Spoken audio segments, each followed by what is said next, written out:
அஸ்ஸலாமு அலைக்கும். Welcome to Reema's diary channel. இன்றைக்கி நாங்கள் அதிகமானவங்களால் விரும்பக்கூடிய ஒரு சோயா மீட் கறியை தான் செய்ய போகிறோம். இந்த சோயா மீட் கறியை செய்கிறதுக்கு நான் ஒரு பேக்கெட் சோயா மீட் எடுத்துக்கிறேன். லூஸ் இல்லைனா பேக்கெட் எது வேணுண்டாலும் பாவிச்சு கொள்ள இயலும். ஃபர்ஸ்ட்டுக்கு சோயா மீட்டை ஒரு பாத்திரத்தில் போட்டு சுடுதண்ணி, நல்லா கொதிக்கிற சுடுதண்ணியை ஊற்றி ஒரு 10-15 நிமிஷம் நல்லா ஊற போட்டுக்கோங்க. வேக வைங்க சுடுதண்ணியில். சோயா மீட் சுடுதண்ணியில் வேகும் வரங்காட்டிலும் சோயா மீட் செய்கிறதுக்கு தேவையான தக்காளிக்காய், வெங்காயம், கறி கொச்சிக்காய் இதெல்லாம் நாங்கள் நல்லா கழுவி எடுத்துப்போம். ஒரு தக்காளிக்காய், கொஞ்சம் பெரிய அளவு ஒரு தக்காளிக்காய். அடுத்தது ஒரு கறி கொச்சிக்காய்க்கு பதிலாக பச்சை கொச்சிக்காவும் எடுத்துக்கொள்ள இயலும். ஆனால் கறி கொச்சிக்காய் எடுத்தால் கொஞ்சம் நல்லா ஒரு மணமும் வரும். அடுத்தது ஒரு வெங்காயம், 3ஐயும் எடுத்து வெட்டிக்கோங்க. இதில் கறி கொச்சிக்காய் வெட்டுற நேரம் சில கறி கொச்சிக்காய் கொஞ்சம் காரத்தன்மை உரப்பு கூட வைக்கும். அதனால் இப்படி அந்த கறி கொச்சிக்காய்க்கு நடுவில் ஏக்கிற அந்த விதையெல்லாம் சேர்ந்து ஏக்கிற அந்த நடுத்துண்டை எடுத்து வெளியாக்கிட்டு அதுக்கு பிறகு நீங்கள் கறி கொச்சிக்காவை சின்ன சின்ன துண்டுகளாக வெட்டிக்கோங்க நீட்டமாக. இது மாதிரி கறி கொச்சிக்காயோட அந்த உள்ளுக்கிற விதைகளை வெளியாக்கிட்டு அதுக்கு பிறகு நீங்கள் வெட்டி கொண்டீங்கன்னா வெட்டுற நேரம் உங்களோட கை எரியாது. இந்த துண்டை நீங்கள் வேறே ஆக்கிடுங்க. நீங்கள் உங்கள்கிட்ட கறி கொச்சிக்காய் இல்லைன்ற பட்சத்தில் பச்சை கொச்சிக்காய், அதாவது க்ரீன் சில்லிஸும் உங்களுக்கு யூஸ் பண்ணிக்கொள்ள இயலும்.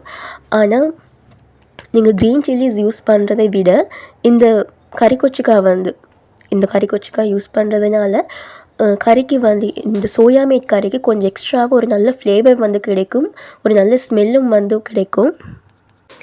இது மாதிரி நல்ல மெல்லிசாக நீட்டமான துண்டுகளாக நீங்கள் கறி கொச்சிக்காய் வெட்டிக்கோங்க.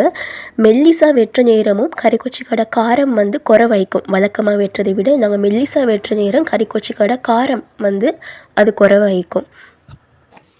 இப்போ நீங்கள் ஒரு தக்காளி எடுத்துக்கோங்க. சின்ன தக்காளியாக இருந்தால் 2 தக்காளி எடுத்துக்கோங்க.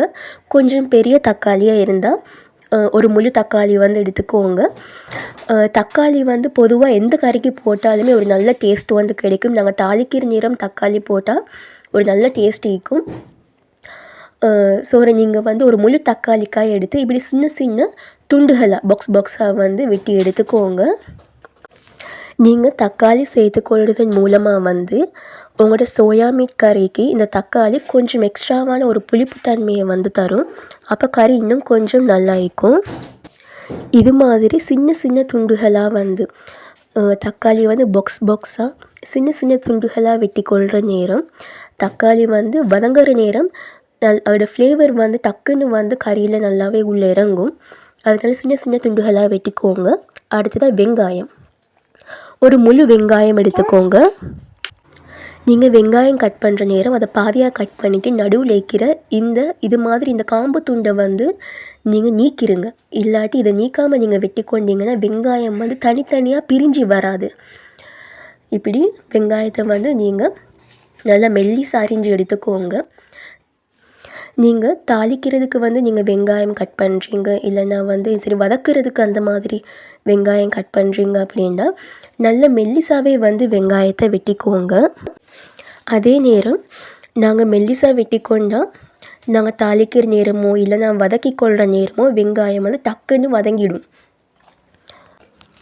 அடுத்ததாக கொஞ்சம் வெள்ளைப்பூடு, ஒரு 2 பல் வெள்ளைப்பூடு கிரேட் பண்ணி எடுத்துக்கோங்க.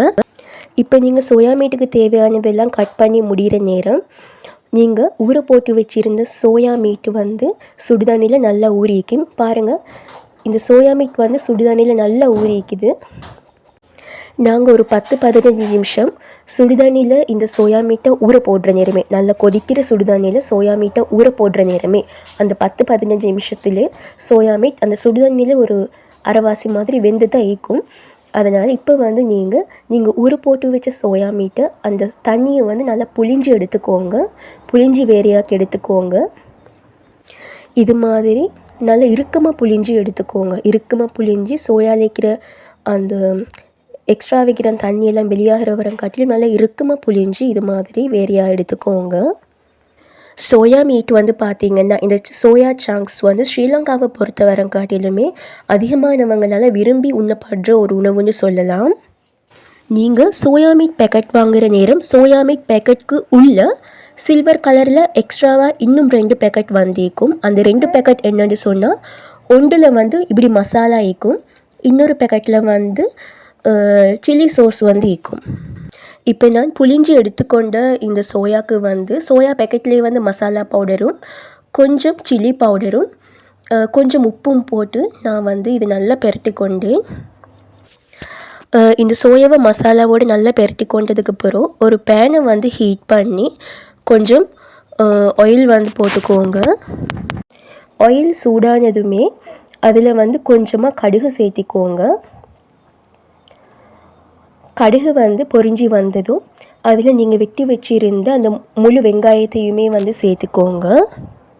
வெங்காயம் கொஞ்சம் வதங்கி வர நேரம் நீங்கள் அதில் ஒரு 2 துண்டு ரம்பு, அடுத்தது வந்து கருவேப்பிலை, அடுத்தது கிரேட் பண்ணி வச்சுருந்த அந்த பூண்டு பேஸ்ட், அது அடுத்ததாக வந்து கறி கொச்சிக்காய், நீங்கள் மெல்லிசாக வெட்டி வச்சுருந்த கறி கொச்சிக்காய், அடுத்தது நீங்கள் வெட்டி வச்சுருந்த தக்காளி, முழு தக்காளியும் வந்து இப்படி சேர்த்துக்கோங்க. இது எல்லாத்தையுமே வந்து சேர்த்துனதுக்கு அப்புறம் நீங்கள் ஒரு 2-3 நிமிஷம் இது எல்லாமே இன்னும் கொஞ்சம் நல்லா முழுசாக வேகிற வரங்காட்டிலும் இப்படி வந்து கொஞ்சம் கிளறிக்கிட்டே இருங்க.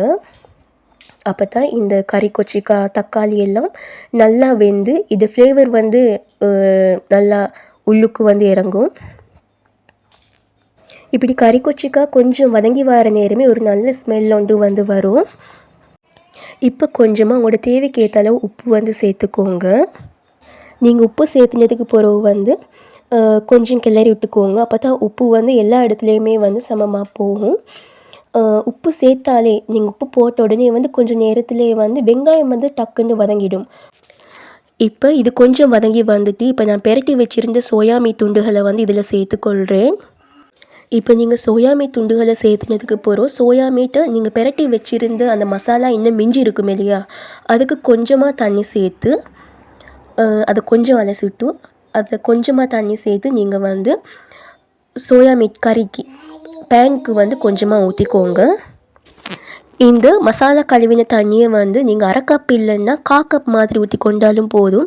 ஏன்னா சோயாமே டக்குன்னு வெந்துடும், அதனால் மிச்சமாக தண்ணி ஊற்றிடுவானு. இப்போ நீங்கள் ஒரு 1/4 கப் இல்லைன்னா 1/2 கப் அதோட சோயா மீட்டை தேவையான அளவு பொறுத்து ஊற்றிக்கோங்க. ஊற்றிட்டு கொஞ்சம் வந்து இதை கிளறி விட்டுக்கோங்க. நான் வந்து இந்த பேக்கெட்டில் வர சோயா மீட் யூஸ் பண்ணதுனால அந்த பேக்கெட்டுக்குள்ளே வந்த மசாலா பவுடரும் சில்லி பவுடரும் உப்பும் மட்டும்தான் நான் சேர்த்து சோயா மீட்டை நல்லா பெரட்டி கொண்டேன். உங்களுக்கு தேவைன்னா எக்ஸ்ட்ராவாக உங்களுக்கு தேவையான மசாலாவை அது போட்டுக்கொள்ளலும், அது நீங்கள் எதிர்பார்க்குற டேஸ்ட்டை பொறுத்து. இப்போ இந்த சோயா மீட்டில் வந்து இன்னொரு பேக்கெட்டும் வருதுன்னு நான் சொன்னேன்னா இந்த சோயா மீட்டில் வரக்கூடிய சில்லி சோஸையும் வந்து நான் சேர்த்துக்கொண்டேன். சோஸையும் சேர்த்து கொண்டதுக்கு பிறகு வந்து நீங்கள் ஒரு 5-7 நிமிஷம் மாதிரி நீங்கள் திறந்தோ இல்லைன்னா மூடியோ வந்து வேக வச்சு கொண்டீங்க அப்படின்னா உங்களோட சோயா மீட் கறி வந்து ரெடி ஆகிடும். இது வேகிறதுக்கு மிச்ச நேரம் பிடிக்காது, டக்குன்னு வெந்திடும். பாருங்கள் எங்களோட சோயா மீட் கறி வந்து எவ்வளோ ஜூஸியாக இருக்குதுன்னு சொல்லி. நான் வந்து சோயா மீட் கறிக்கு அந்த சோயா மீட் பேக்கெட்குள்ளே வந்து சில்லி சோஸ் தான் யூஸ் பண்ணினேன். உங்களுக்கு தேவைன்னு சொன்னால் சோயா சோஸோ இல்லைன்னா வந்து டொமேட்டோ சோஸோ என்ன சரி ஒரு சோஸ்வாக வந்து உங்களுக்கு யூஸ் பண்ணிக்கொள்ள இயலும். ரொம்ப அவசரமான நேரத்தில் செய்யக்கூடிய ஒரு உணவு தான் இந்த சோயா மீட் கறி. உங்களுக்கு வந்து இந்த வீடியோ பிடிச்சிருந்தால் எங்களோட சேனலை மறக்காமல் சப்ஸ்கிரைப் பண்ணுங்கள், லைக் பண்ணுங்கள் அண்ட் ஷேர் பண்ணுங்கள். தேங்க்யூ.